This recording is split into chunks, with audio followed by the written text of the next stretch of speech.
There's a full review that will be coming soon, so stay tuned for that.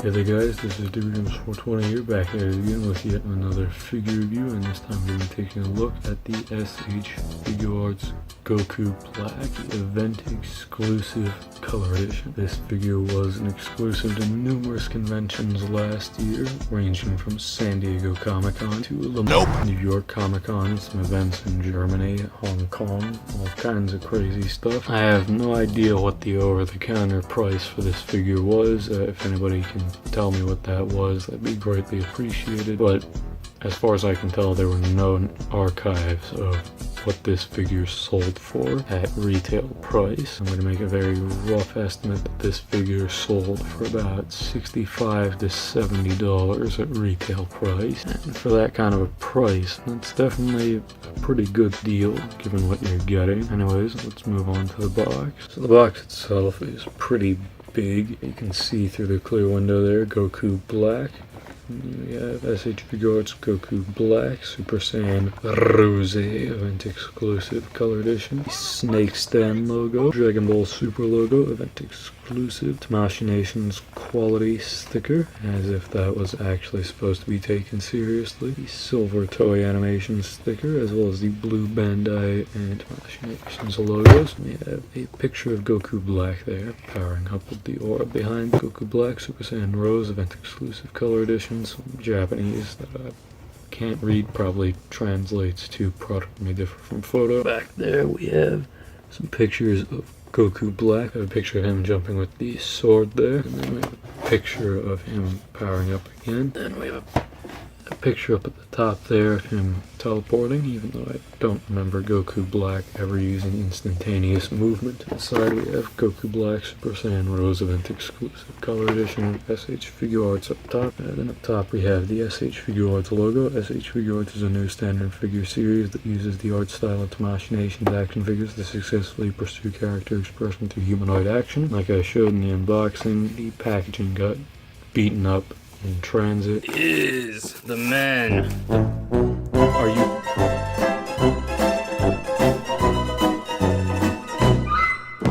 Then we have S.H.Figuarts Goku Black Super Saiyan Rose event exclusive color edition, as well as a picture of Goku Black on the bottom there. Some more damage, but anyways. Let's get Goku Black out of the box. So because I don't have any real comparisons on hand with me at the moment, I'll just jump right into the paint and sculpt of this figure. Not to say from what I can see of the figure, it is very well done. I've heard some people say that this is supposed to be Goku Black's clone. While I can see the resemblance, particularly in the hair being much more of a saturated pink, from my research this is more accurate to Goku Black when he's powered up with the aura surrounding him. That said, it's not necessarily one-to-one with the show, but I still think it looks pretty cool. You can see there we have a much more bright red belt or sash, or as Raging Blast 2 would refer to it, an obi. Then the earring is clean enough. It's definitely going to get the job done, I suppose. Smirking face, which is default out of the box. I'd say that looks pretty good. The hair is now a more transparent pink with a bit of a metallic sheen to it. Not necessarily a fan of the translucent end of it, but due to it being metallic, it kind of cancels the transparency out. There are a few nicks here and there in the hair, such as right there. There's a little bit of a nick right there. Some lines where they didn't quite sand it down from the mold. That's definitely a bit of a bummer, but it's not too big of a deal. The gi itself is very dark compared to the original, and also compared to the original it is noticeably more matte, at least on mine, than the original. There is some gloss on the back there, but it's not awful. And the legs are a nice black color with a bit of a pink tinge to them. And the boots, from what I can see, on the original one they had a bit more of a blue tinge to them. On the event exclusive black, they have much more of a pink tinge to them, as everything else does. Even down to the time ring there has a pink tinge to it, and it is painted pretty well. Arms themselves are sculpted well. They definitely look like Goku Black's muscles are kind of straining on the fabric there, kind of wrinkling in the shape of Black's muscles. Black is, from what I can tell, more slim than Goku. Anyways, that about does it for the paint and sculpt. Let's move on to his accessories. So here are all of Goku Black's accessories. As you can see here, Black comes with a fair share of stuff. There is definitely some stuff that's been taken out from the original release, but there's still a decent enough array of accessories that are included with the figure. And we'll get right into it, starting off with perhaps the most noteworthy inclusion with this figure, the rose aura effect. It's not coming out well on camera, but there's blood red towards the tips, purple that fades into the blood red, and at the bottom there's some white that fades into purple, which then fades into blood red. Appears a bit more pink, but it's a sort of pinkish reddish kind of a color. It looks like blood red to me. Then we get the two little waves that are supposed to go at his feet. There's a nice metallic, sort of metallic flaking finish with both of these, and they look pretty good. Again, fades from purple into a more blood red kind of a color. Next up here we have the saber, the god slicer hand sword effect thing. So what you do is you just take this hand and then slot it into that. Once it's been attached to the hand, it looks pretty good. I think it looks a little weird now that it's more transparent. You can actually see the hand through it, but it's not too bad. Next up here we have the angry gritted teeth face looking off to the side. Looks pretty good, relatively clean. There's a nice metallic sheen to the eyebrows as well. Very nice. The Patara is painted well again.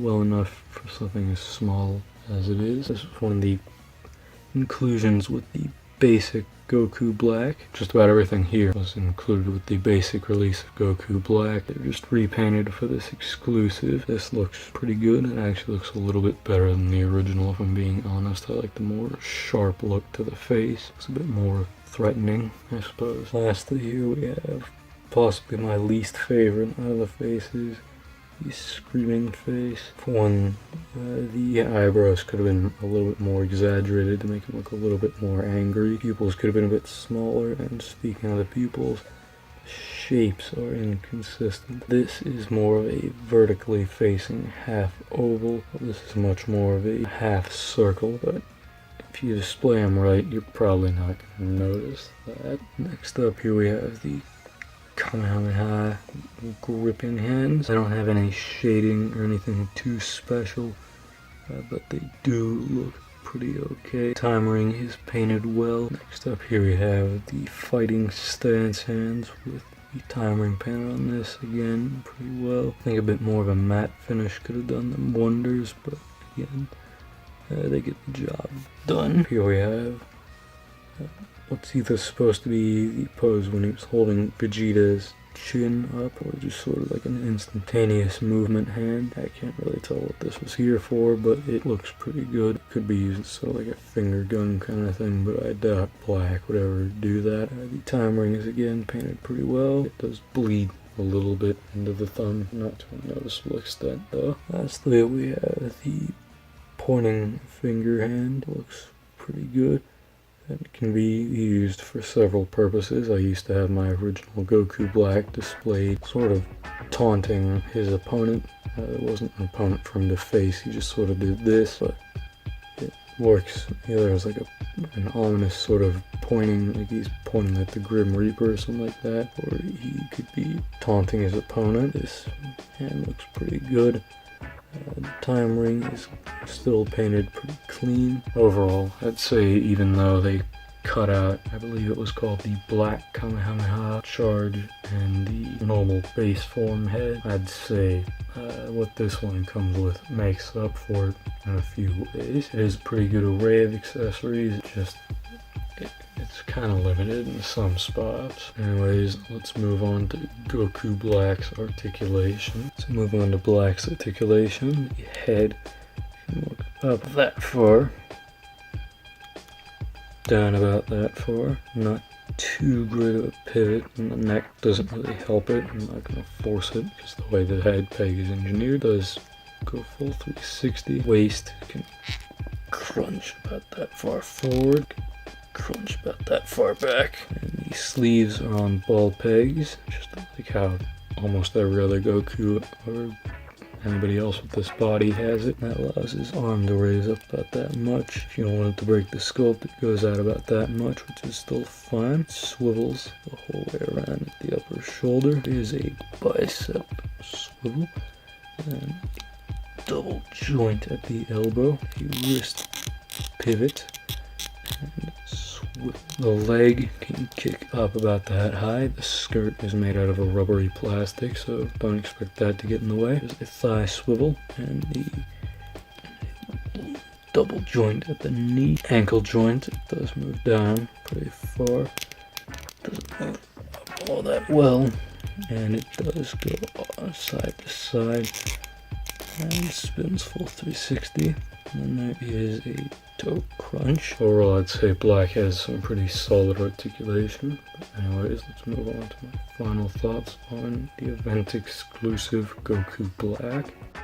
As far as my final thoughts on Goku Black are concerned, I'd say this figure is pretty damn good. That said, most places carry him for about $90. Most people on eBay tend to sell him for around that, or sometimes even $100 to $150. It really just depends on who you're getting it from. But overall, I'd say this is definitely a good figure, and if you can't get the original version of the figure, then I recommend this. Definitely gets the job done. The articulation is very good, the figure is aesthetically pleasing, and overall I don't think you're going to be disappointed with this release. That said, it all just depends on what you're willing to spend your money on. I've seen the demonical fit version of the figure. I don't want to comment on that version because I don't have it. It looks okay for a bootleg, but overall I probably wouldn't end up buying it just because I don't want to give money to demonical fit. Anyways, I'd say this figure is definitely worth it if you can find him for a cheap price. But that does it for this review. This has been DivGames420, and I will see you guys next time. Bye.